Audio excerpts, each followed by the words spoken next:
guys! For this week, we are going to do a review of documentary which is The Last Communist. But before that, let us discuss about the development of independent film in Malaysia. Film as an art form playing a vital role and is a powerful tool in documenting, influencing and shaping the society. Malaysian filmmakers are mainly divided into two categories, which are mainstream and independent film producers. Increasingly, these independent filmmakers have made their presence felt by winning awards at various international film.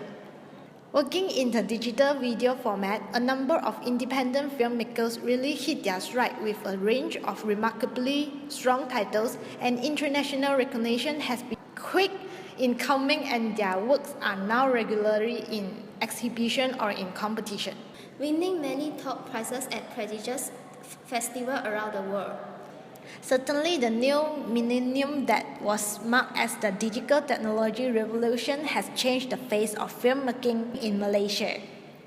In this documentary, The Last Communist, Amir Muhammad has adopted various kinds of elements and techniques to strengthen the film content and also to provide the audience with a more comprehensive understanding of Chemping's political life. First is the use of location.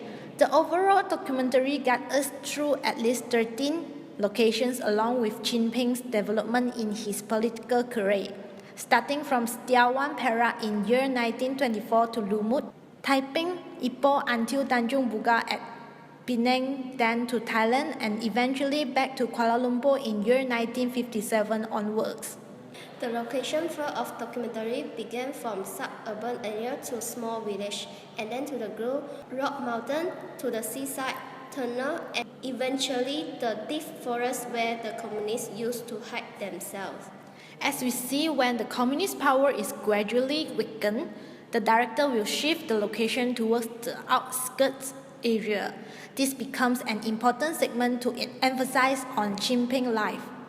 For example, where he begins his involvement in politics. What are they fighting for?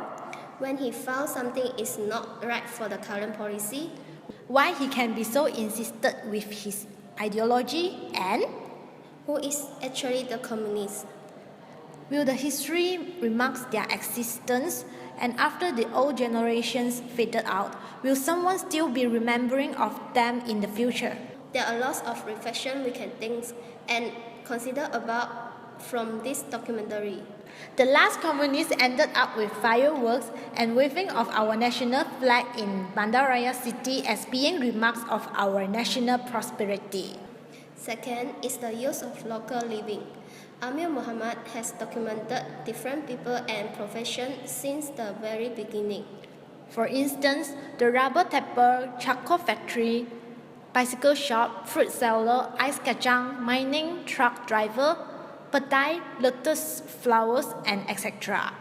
Each of them has more or less certain connection to the ups and downs in Malaysia for these half decades. After all, these are all the livings came across by the communists and were badly affected during the war period, but yet survived until the independence of Malaysia.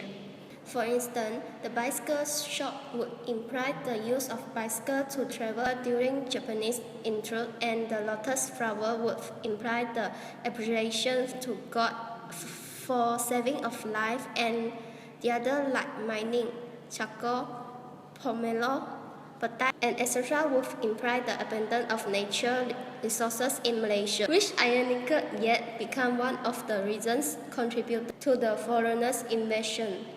Third is the use of songs to express the situation where the country faces.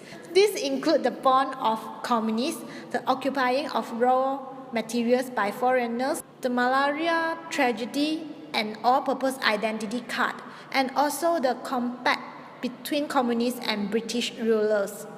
This is much resemble the style of Evergreen P. Ramlee, who integrated plenty of singing and dancing scenes in his movie. To a certain extent, this can be a better alternative to narrate a story. Secondly, it is enrichment of local traits and is very Malaysian's favor. The this reforming and significant stuff can possibly spur on a trend where music composing can be blended to convey an idea artistically. Meanwhile, the lyrics also feature the ideology of Marxism, imperialism, fascism, capitalism, and etc. in there, primarily to against the autocratic regime. It is also to reflect the political tendency as well as being served as a reminder in our country, which nowadays have been getting remote from the initial concept of democracy. This documentary, directed by Amil Muhammad, embraces a very strong sense of Malaysia's style. Everything is diversified, including multiracial, multicultural, multi-religious, multilingual, and here, language could be the biggest feature of all. There are at least 5 languages being used. And what makes it interesting is we can actually see the native like Malay of India have no problem speaking the Chinese dialect. This is actually quite awesome. This is something exclusive in Malaysia's film showcasing different ethnics. This is something exclusive in Malaysia's film showcasing different ethnic can live in peace under the same roof. This is also something crucial to reflect on the current political context. Everyone should be given access to equal treatment and equal opportunity.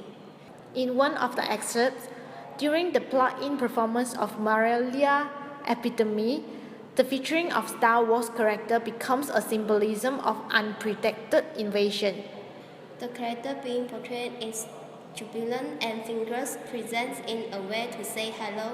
This can imply the incapable of people, even the communists, to withstand the contractor of malaria. Also, the performance for Identity Card, the character is cycling all along the way across different places. This is also to imply new definition of freedom beneath a reform institution. A person with identity card is acknowledged and identified.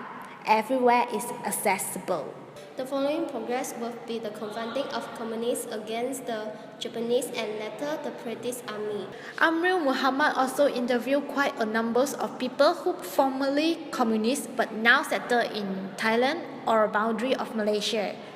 This is to get factual information in the meantime, enhance credibility. This documentary ended with animated characters with soundbite to relieve the budding peace talk with help by both major parties, the Alliance Party and the Communist Party. This is also much resembles the current political confrontation by UMNO and DAP. Both parties hold independence ideology and both refuse to make concession. However, something different from the past is we no longer use the word surrender, and there is now more freedom in the term of expressions due to the open out of new media.